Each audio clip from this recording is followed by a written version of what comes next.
Hey there everyone, welcome back to Northlight Photographic Workshops, and a nice sunny afternoon here, and I thought that I would have a little bit of fun with y'all and do a little bit of printing out in the sun. Without further ado, I'm going to take you out into the darkroom, and we're going to make a salted paper print. And it's a nice sunny day, and I've got some nice sun filtering down in here. So rather than do something with the totally in the darkroom with the LED box, we're gonna use the sun to do something. So let's go on in there. We're gonna sensitize a piece of paper and get it ready for printing. I've got a little negative that I made with a salted paper curve that I have, a little negative from Faroe Islands that I did. So let's go on in there and get to it. As I mentioned before, I made myself a negative from the recent trip that I did to Faroe Islands, and this is just a small little print that I'm going to work on right now. But this one has been printed under a salt printing curve that I have previously built. So, you know, I know that all the tones are going to fall where I want them to. Now, normally I built this with a LED light. Now, the sun is a whole different thing, but it'll work pretty much the same. So what I've got to get down to here first is to sensitize a piece of paper, and I've got a small piece of paper that I've got cut here. This is a Hanemule platinum rag paper, which is good for basically everything in alternative processes, and I normally use this for my platinum and palladiums, but it works as a really nice salt printing paper as well.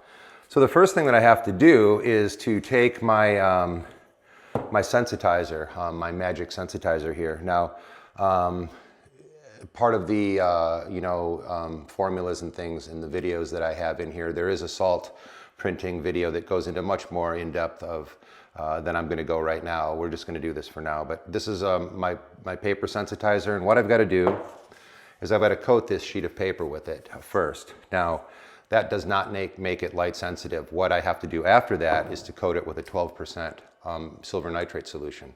And once that happens, then it is light sensitive. And once that's done and it's dry, I'll be putting my negative on it, and then I'll be taking out into the sunlight and we'll be exposing it. It'll be fun to see it. It's a printing out process, so it will actually be developing as we're exposing it out there. So that's a lot of fun as well. So let me get down to this first, as I'm going to take the sensitizer, and I'm just going to take a couple of drops, put it on the paper, and then I like to take a brush that I use just for this process, and I'm going to get it wet before I do this, get it wet, shake it out, and because I don't want all of my sensitizer to be soaking up into the brush, so bear with me 1 minute. Now, I usually get it wet and I just shake it out once, and then I'll dab it out on a piece of paper towel just so there's not excess water on there.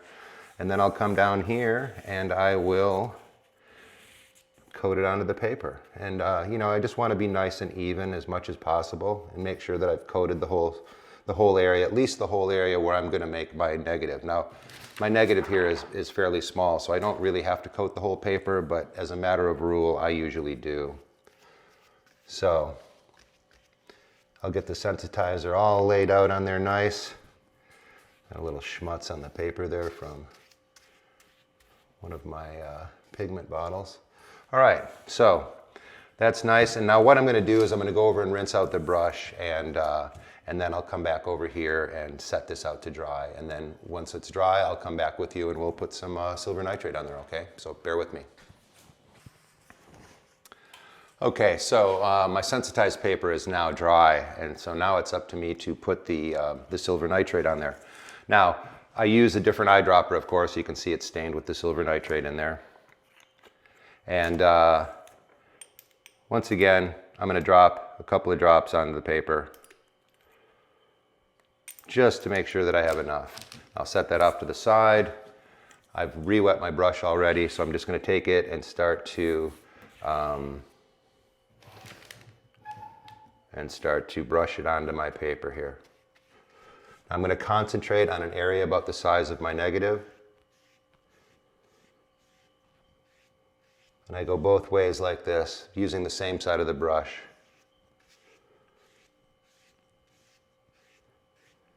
Be careful because the silver nitrate, once it comes into contact with light, will stain everything, your fingers, your clothing, everything. So be very careful with this stuff. And now I'm going to go rinse it off. This is going to dry, and then we'll come back and we'll be putting the negative on and taking it outside.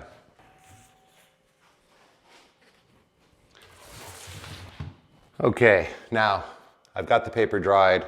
You can use a hairdryer doing this, and that's what I've done. Now I've got the paper dried. I cannot see where the silver nitrate is anymore, so I have to rely on my memory of knowing where I coated it. And it was just in the center there. So what I'm going to do now is take the negative, and I'm going to put the negative over that spot like that, and then let me get a print frame, and we're going to put it in there, and then we're going to go outside.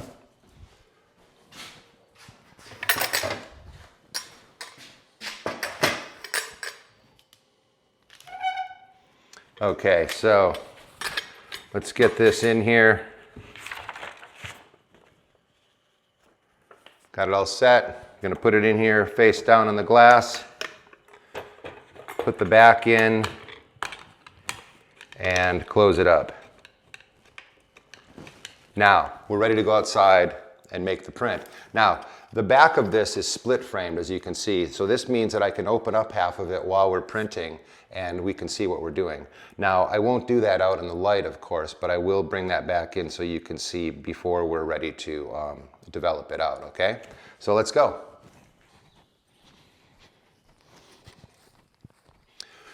So I found a nice little spot of sun out here, and got my print in the print frame here, so we're going to get ready to drop it down here. Now when you watch it real close and you'll see it start darkening right away. So here we go.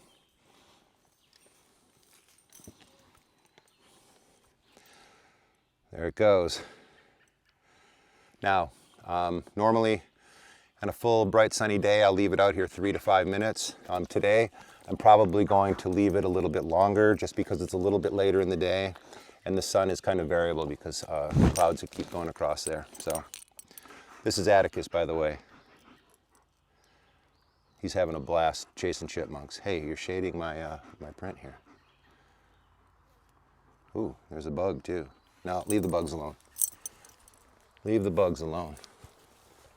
Hey, come on, get away from there. We don't need your dog spit on the frame. Hi, come here. Fan of chipmunks? Having a good time?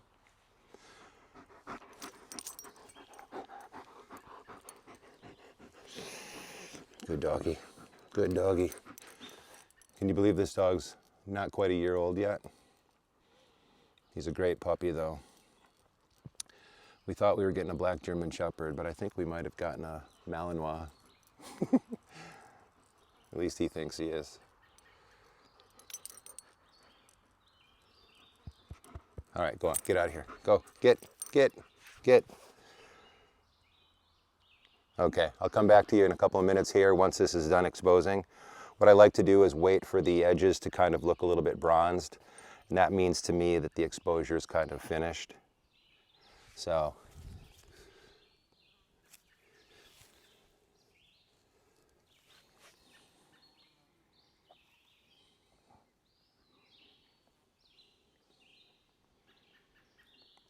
You can see how you can start to see the image reversing out there as well.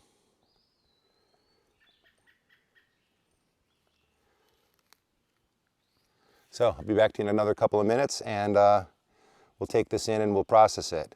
Now the processing part of it is in salt water. I'm just going to be using salt water to rinse it down, and what happens there is it sort of helps clear it and helps get rid of all the unused silver. And then also I will, after that, put it into a light bath of sodium thiosulfate as a fixer. Now, normally I would probably gold tone this, but I'm not going to do that today. And that gold toning would happen between my rinsing and my fixing. So, yeah, a couple of minutes, I'll be back to you. Okay, it's looking pretty good to me. So I think it's time to take it in the darkroom. So let's go.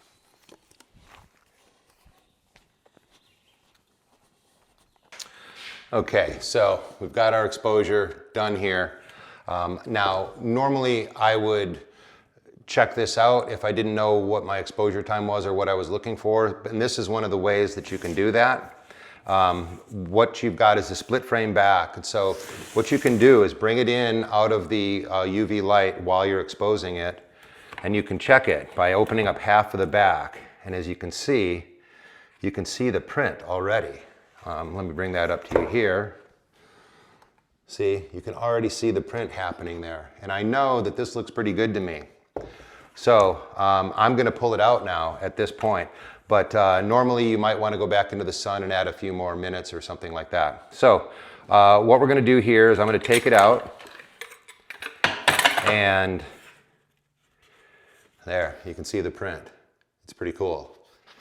And what we're going to do now is we're going to take it over to the sink and we're going to start rinsing it in saltwater baths. All right, now I use about 40 grams per 100 milliliters.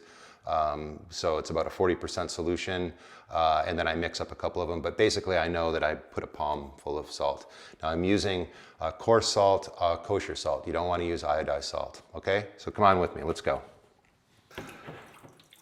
So I've got to mix up some salt now first before I rinse this down. And what I'm going to do is put in about 100 milliliters of water here. And like I say, about 40 grams, but to me that's a palmful. I'll drop that in there. Set this off to the side. Let's stir it up.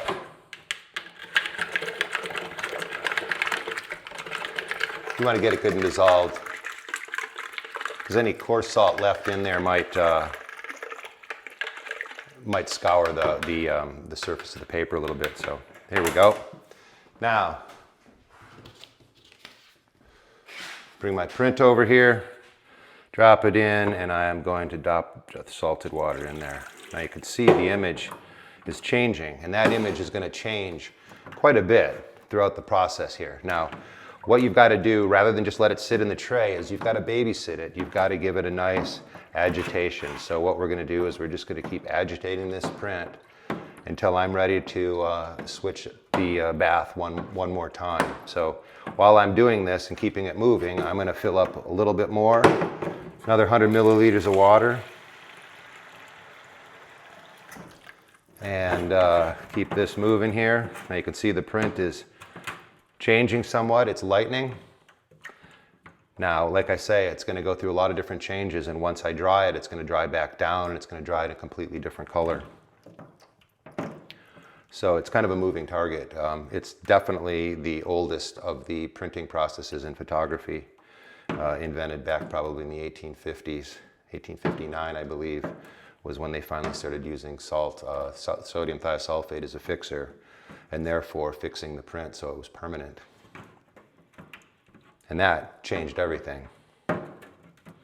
But there's a reason that they kept moving on and kept perfecting these processes, and you'll see why. I mean, it can be very delicate. You've got to be very careful in your coating of your sensitizer not to touch the paper again. You can easily get scuffs on the paper, and you can get water marks and finger marks and all kinds of things. So anyway, let me get another handful of salt here.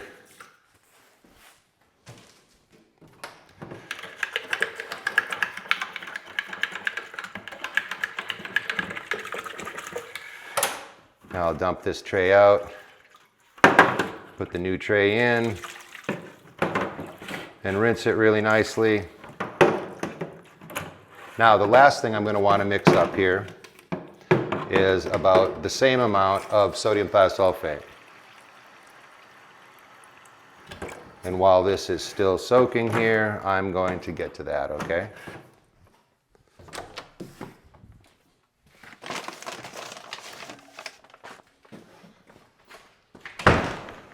Now, sodium thiosulfate I get off of Amazon.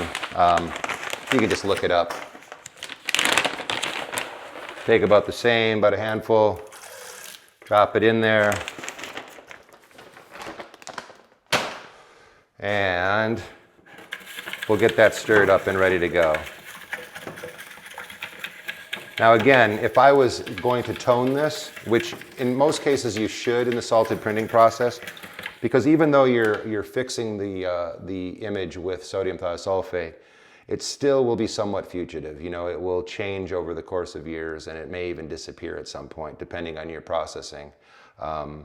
But if you end up toning it with, say, a gold toner or a palladium toner or a platinum toner, that's a whole different story. And what happens is the gold tone, for instance, gets in and it coats the atoms of silver, and it basically gives it a different color, but it also preserves it a lot more and becomes a lot more archival. So, but again, we're not going to be toning on this one, but this is the part of the printing process that we would tone before we go into this sodium thiosulfate.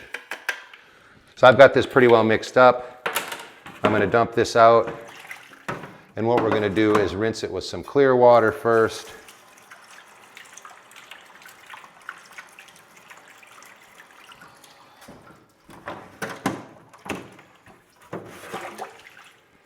Now you can see this is our print right now, and it's pretty nice and clean. I don't think I got any fingerprints on there or anything like that. So here we go. Let's fix it now. On goes the fixer.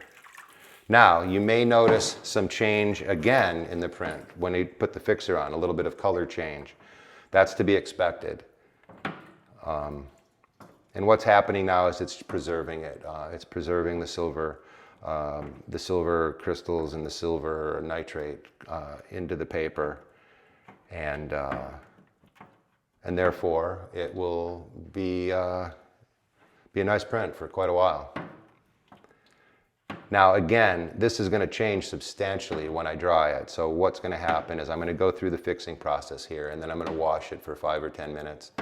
And then I'll come back to you and I'll show you the finished process, the finished product once it's all dried, okay? So thanks for sticking with me this far, all right? Stay tuned. Well, here it goes. It's all set, all done, dried out. Looks really great. You can see how it changed. The process changed in the drying process and after it was fixed. But all in all, a really nice little print, especially for just kind of throwing it together here at the last minute. Fun way to make a video as well.